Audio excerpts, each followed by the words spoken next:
This is a Geek Leader podcast, and I'm your host, John Rauda. This show is all about helping us grow as leaders, become better technologists, and improve our lives both at work and at home. I hope you enjoy the show and learn a lot.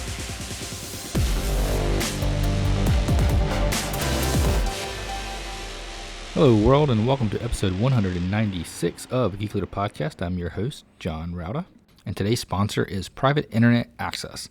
If you've ever surfed the web and wanted to do it securely, especially when you're traveling or using someone else's network, you definitely need private internet access.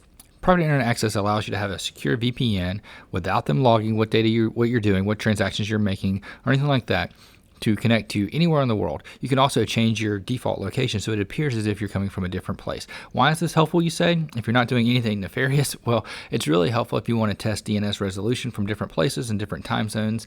It's a really cool tool, and it's not very expensive at all. You can get plans starting at $3.99 a month, and you can find out more by going to geekleader.com/VPN. Again, that's geekleader.com/VPN.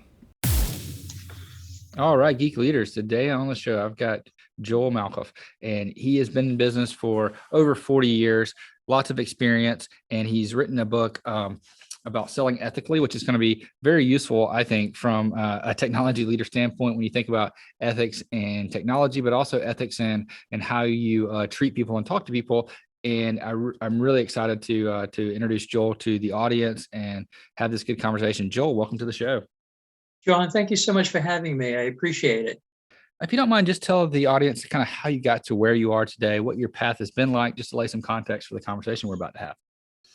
Yeah, I'll try to do an elevator pitch over here. It's a little bit difficult because it's so many years, but the book is really a narrative nonfiction. It's actually written in a parable. It's the story of my business life. So I started off relatively unethical, had an epiphany, and then been striving to be ethical ever since. So I graduated sales and marketing business degree from Pace University in New York City in '73. There was an energy crunch. So literally I wound up not being able to work for a corporate 500 company. I wound up getting into the car industry. So my early mentors really, they taught me a good deal of unethical ways of selling, manipulating through fear, bait and switch, all the things that the car industry is so well known for. And then, moving on to my career from commercial lighting, finally into medical sales, then I started becoming more ethical. And when I had that epiphany, I was able to kind of turn that corner.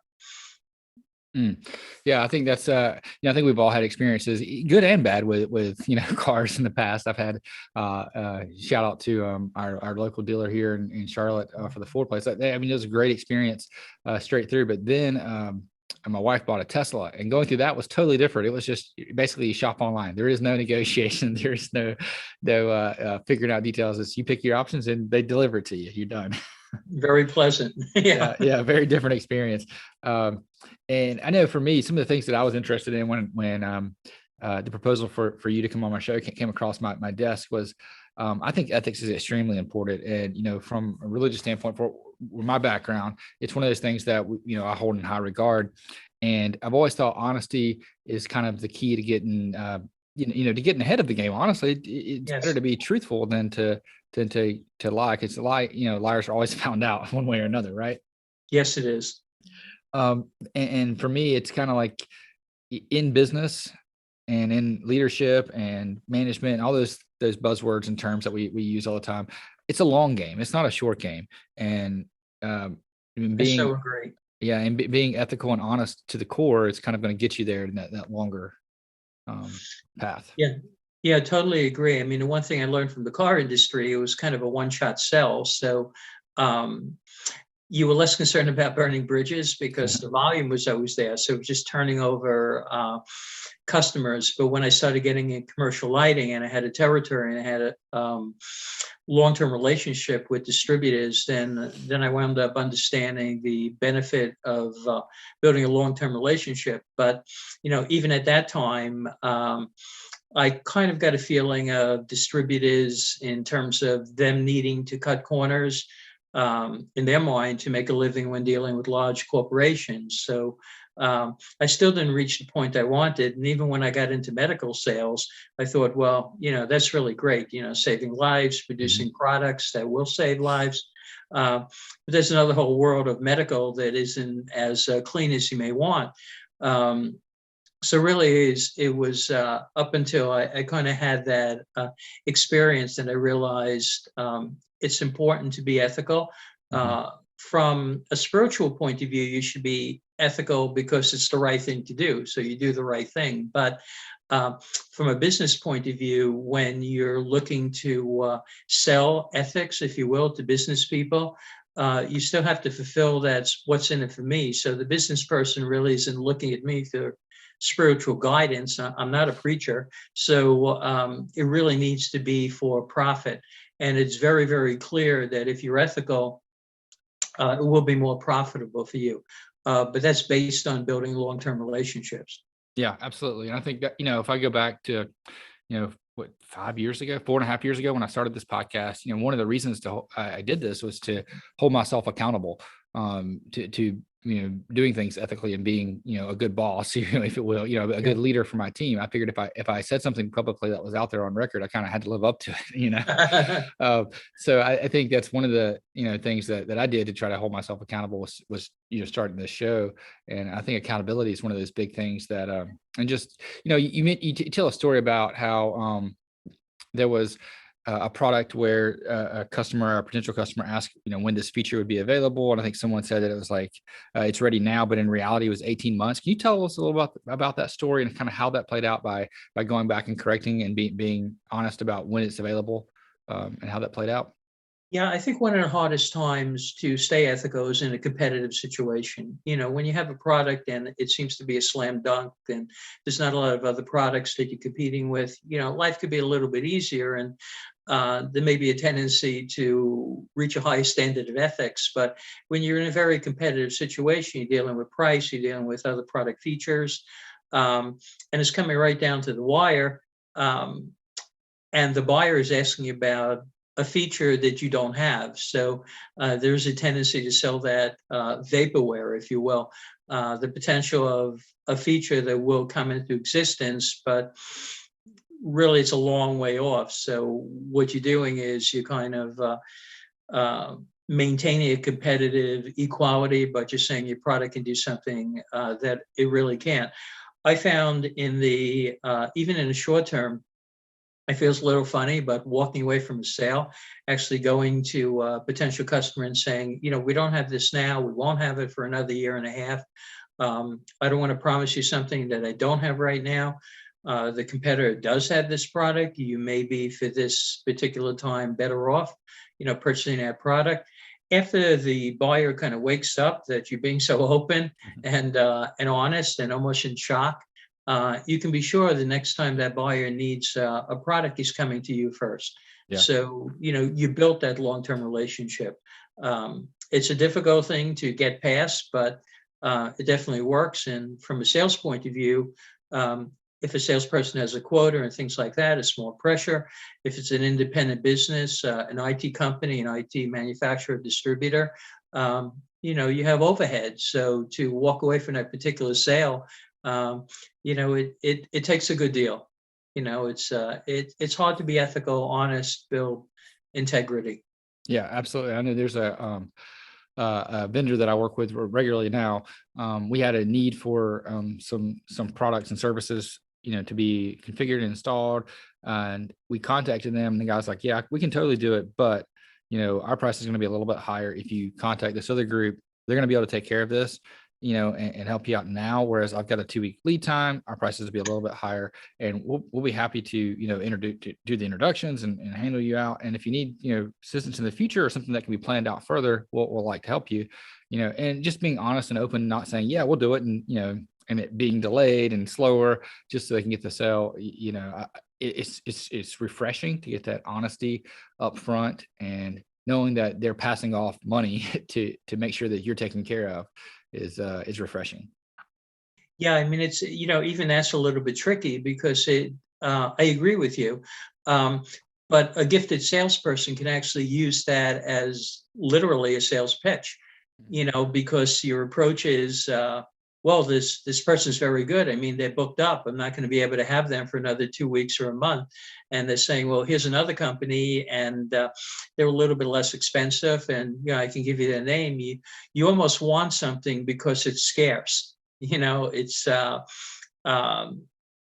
it can be done two ways. It could be done as truthful and honest, which I'd like to believe that person spoke to you that way, Mm-hmm. or it's just a great sales pitch to create a scarcity. Yeah, maybe. I don't know. I like to think that it's honest though.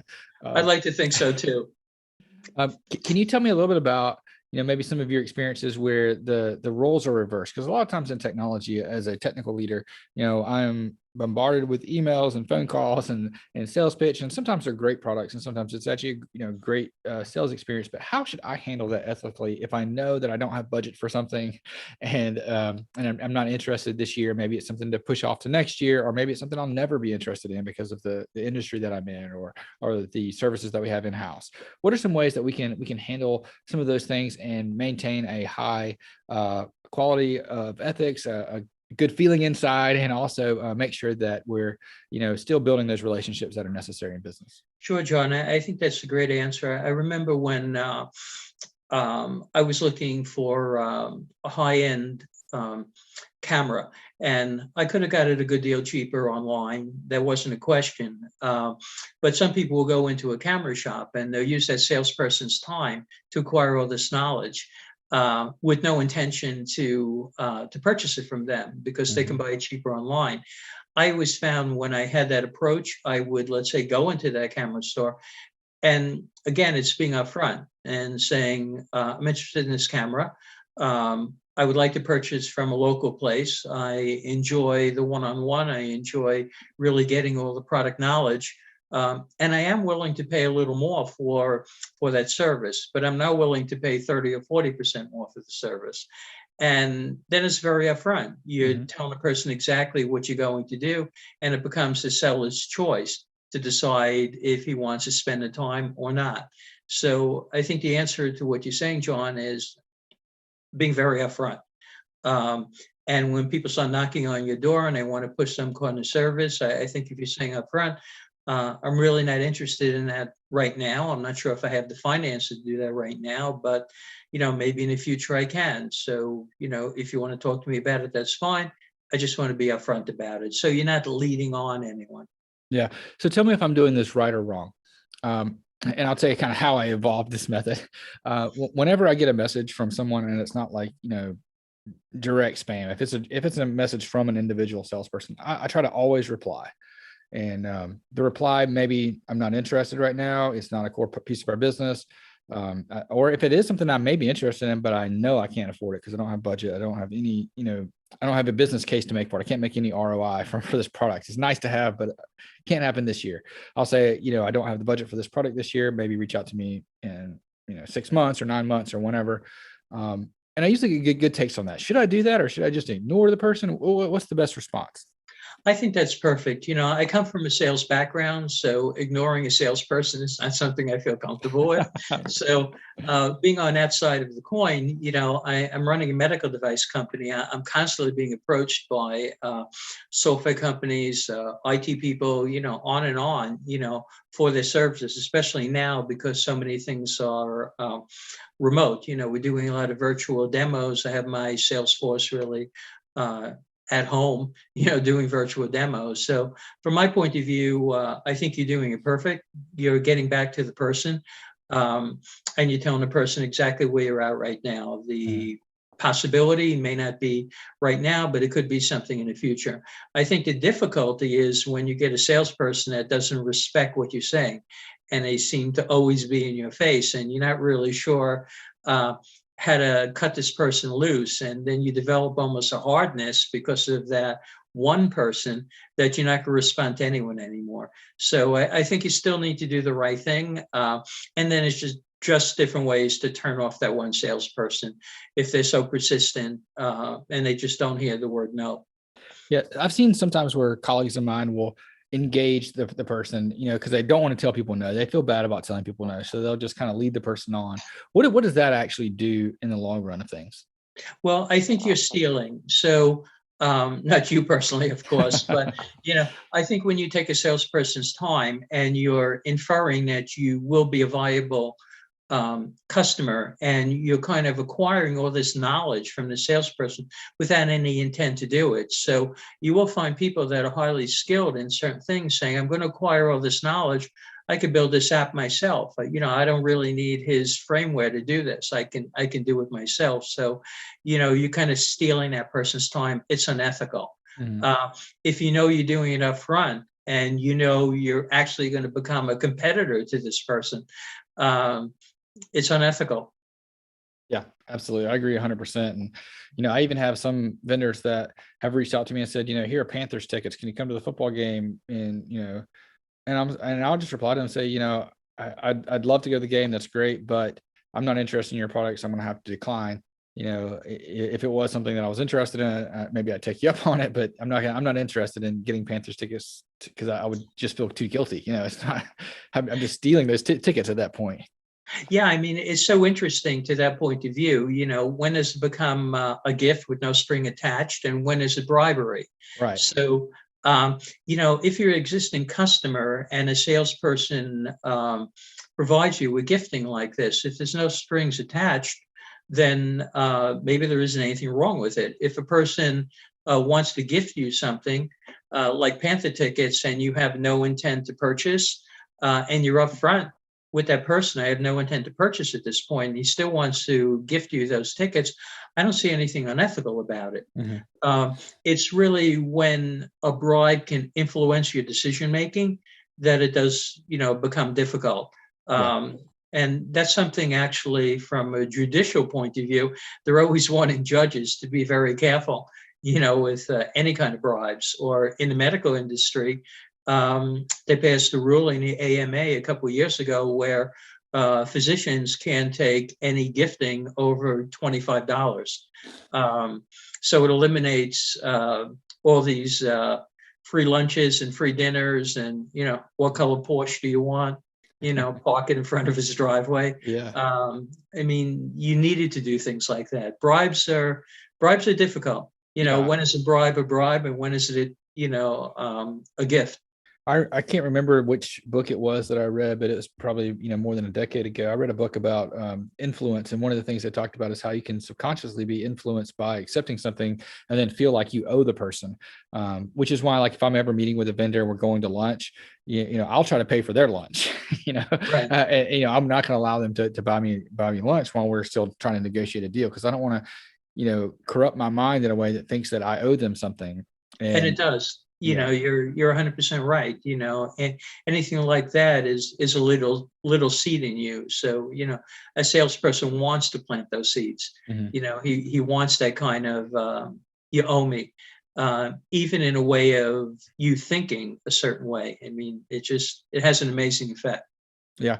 The one exception of that I can think of, this goes way back to probably more than a decade ago as well. I was managing a team, and I had a vendor call me, and I guess the way his company was set up is he had to take so many people to lunch every month to meet like a quota or something. And I told him, so I'm not Yes. interested in your product, not interested. He's like, look, man, we're both at the time we were both college basketball fans. We talked about it. When he went on, I would talk to him. He's like, look, I know you're not interested. I have to take people to lunch. I have to take a certain number of people. Most of the people I take to lunch are super boring. I hate doing it. Can we just go to lunch like once a month just to pad that quota for me?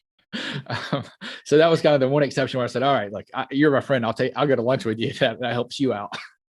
Yeah, I think it's a great way to build a relationship. I managed a lot of sales forces. I never remember a lunch quota, but it's kind of interesting. I mean, right now I have my salespeople do lunch and learn. So, Mm-hmm. We go into universities, pharmaceutical companies. I have my salespeople pay for lunch, because most of the time with researchers and physicians, time is so important, and they do everything while they're eating and working. So,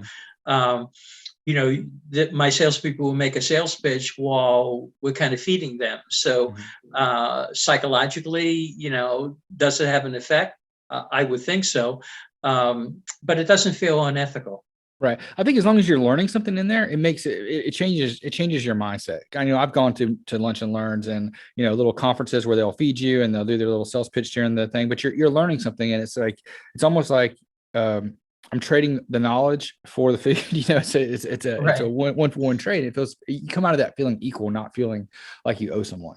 Yeah, and I think it does have a psychological effect, and it is a benefit for the salespeople. And it feels like that's kind of okay because there Mhm. really isn't any strings attached to it. Yeah, I know one of the things I've heard you talk about in some of your other interviews was that you wrote this was for an idea to show people that ethics is not only something that makes you feel good, but it can also be profitable in business. What are some things that you've seen, and you can share maybe some stories about how being ethical has paid off in the long run? Yeah, I think the key is developing a long-term relationship. So, it is proven that long-term relationships are more profitable for companies.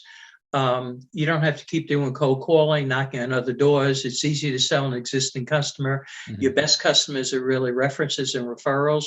I think for any IT audience, that's really a key because when it comes down to it all, what about the implementation? Was the service done properly? So I think building that long-term relationship is just the key. Also, even from a marketing point of view, you don't have to spend so much money in marketing when you're dealing with existing customers. From a sales point of view, you're not constantly trying to repair a relationship because you need to backpedal because you didn't develop a good relationship. Right. So really, a long-term relationship is truly the key to profitability.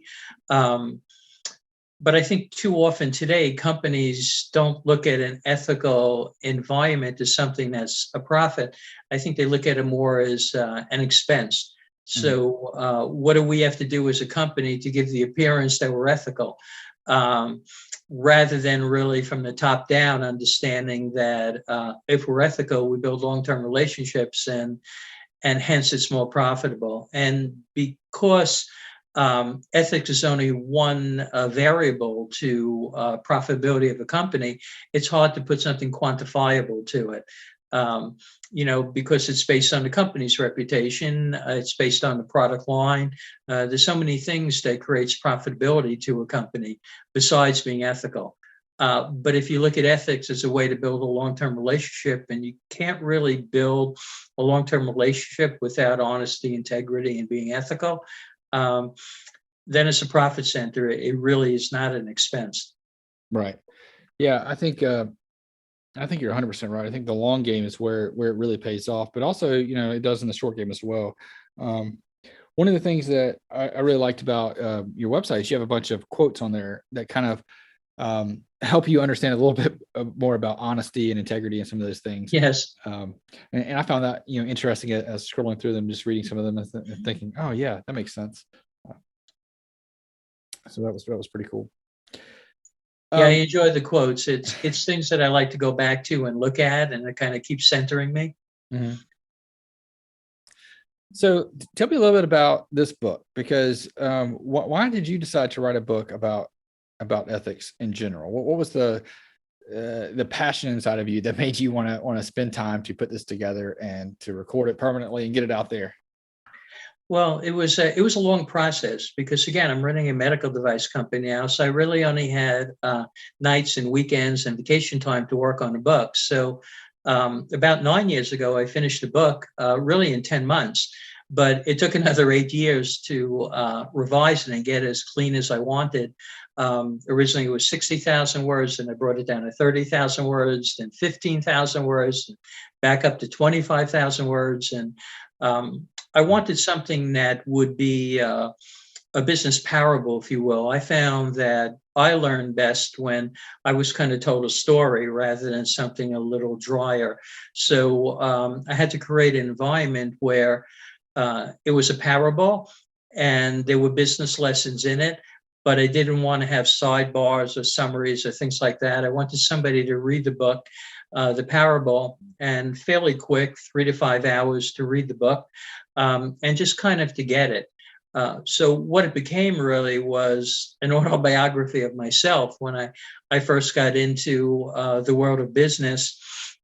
moving into different industries, finally having an epiphany, and then staying on a road to maintaining and growing from an ethical point of view.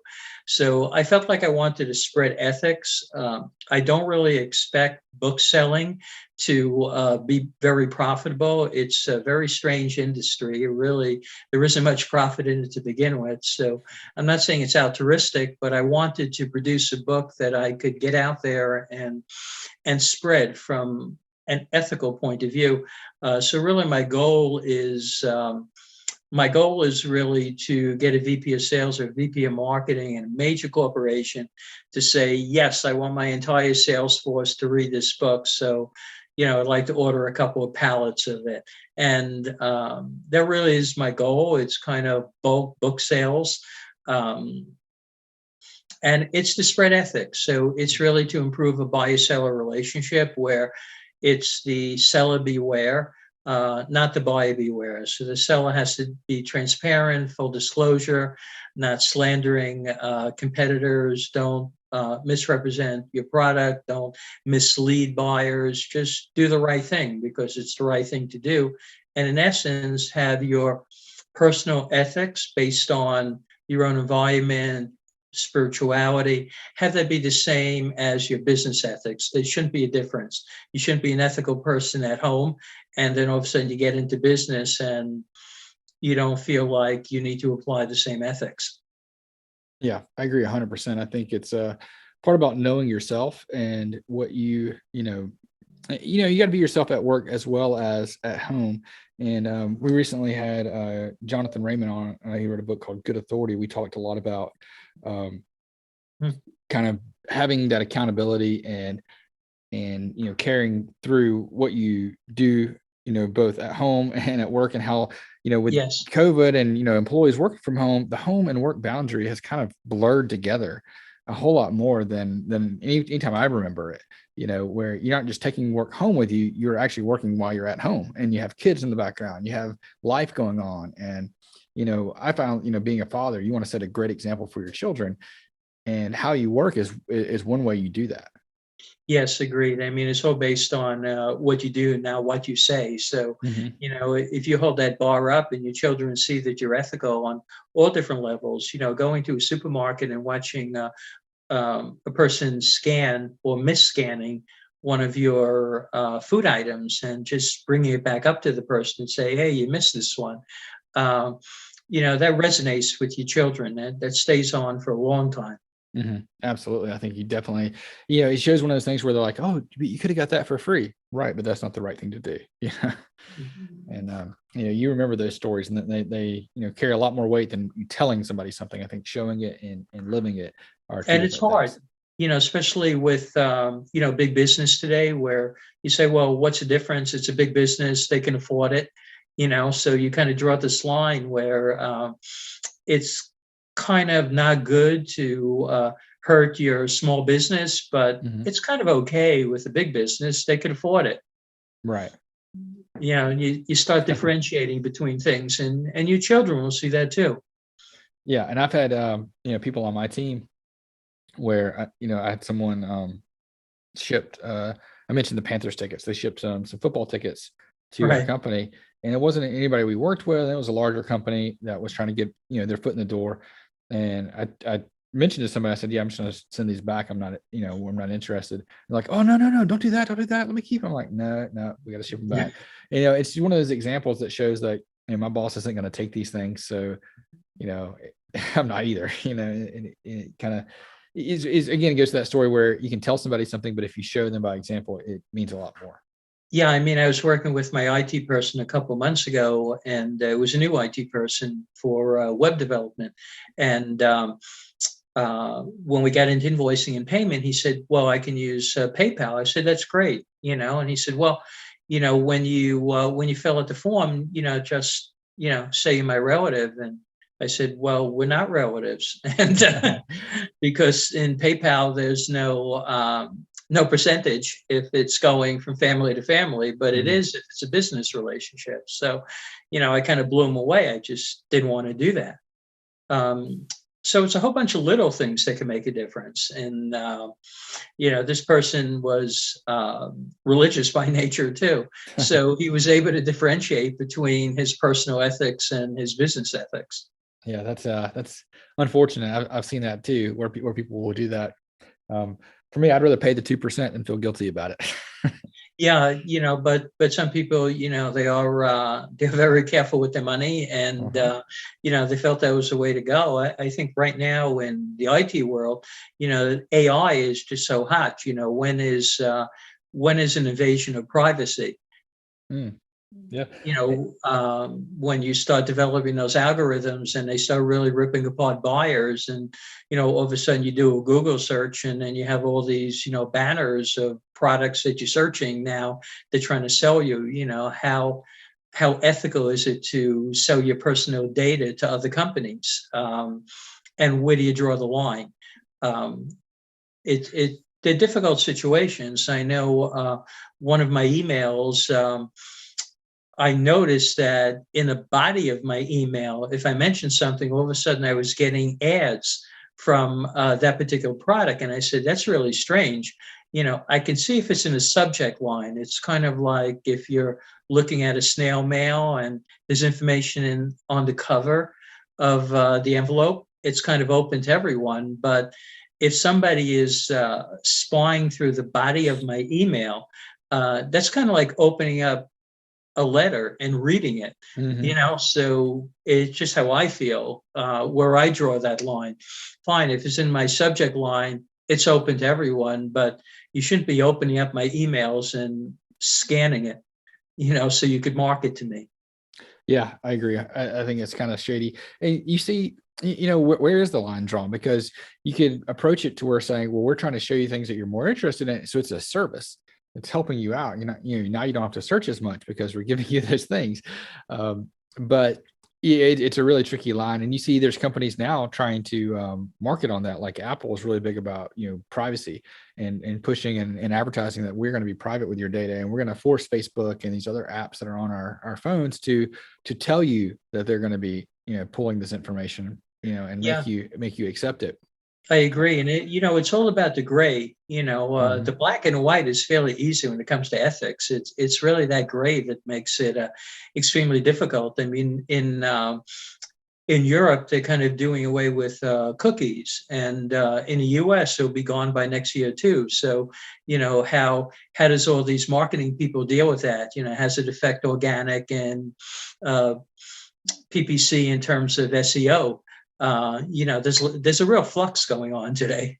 Yeah, yeah, absolutely. It's when you can't tell when you can justify something one way or another, that's where the line draws. Like you mentioned, the big business and small business. Well, they don't need the money.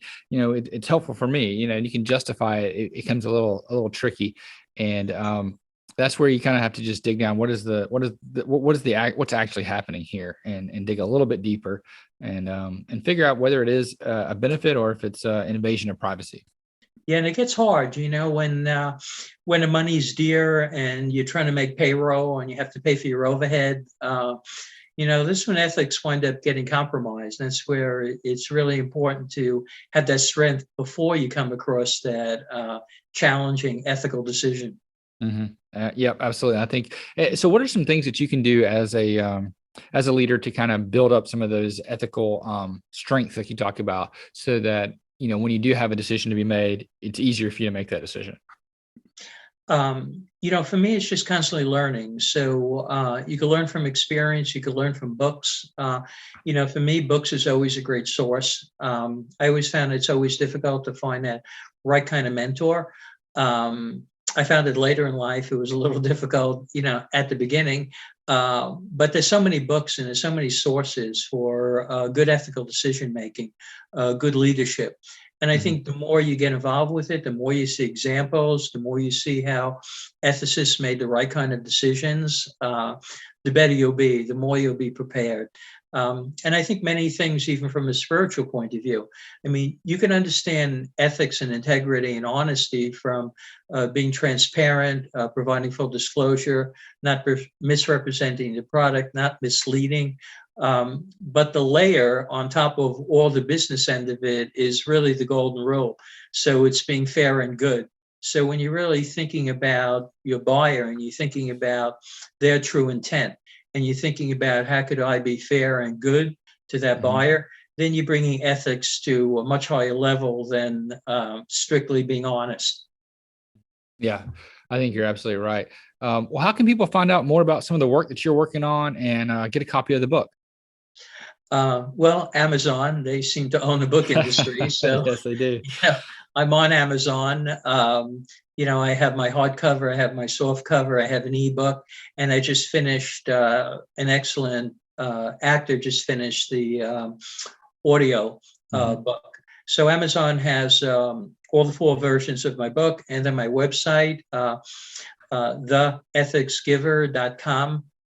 I'm actually redesigning it right now from where it was because I'm starting to do some Google ads. So the landing page needs to be Google friendly. Another whole world, I'm getting into. But the Ethics Giver is a great portal. And I also have a site where if somebody in your audience, anyone has some ethical questions, I'll be more than happy to answer any specific things on a one-on-one basis. Just for free. I just like to spread ethics. Awesome. Yeah, I'll link that up in the show notes. People can find that at geekleader.com. You can also find a link to the book at geekleader.com and click on books from our guest. And Joel, welcome. I really appreciate having you on. I really enjoyed the conversation. I felt like, it reaffirms some of the things that I was doing and gives me some insights on how to, be more ethical as a leader and as a buyer and as a seller. John, it was wonderful. I really like everything that you were talking about, and it looks like you're leading your IT team in a great manner. So keep up the ethics. Yep, we'll do. Thanks so much.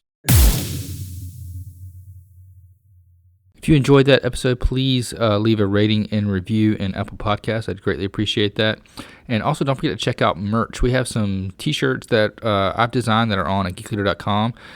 You can click on the merchandise section there and check that out. And also, don't forget about the books from our guests. So if you like this guest and other guests that have written books, please go ahead and check that out at geekleader.com. I would greatly appreciate it, and I'm sure they would too.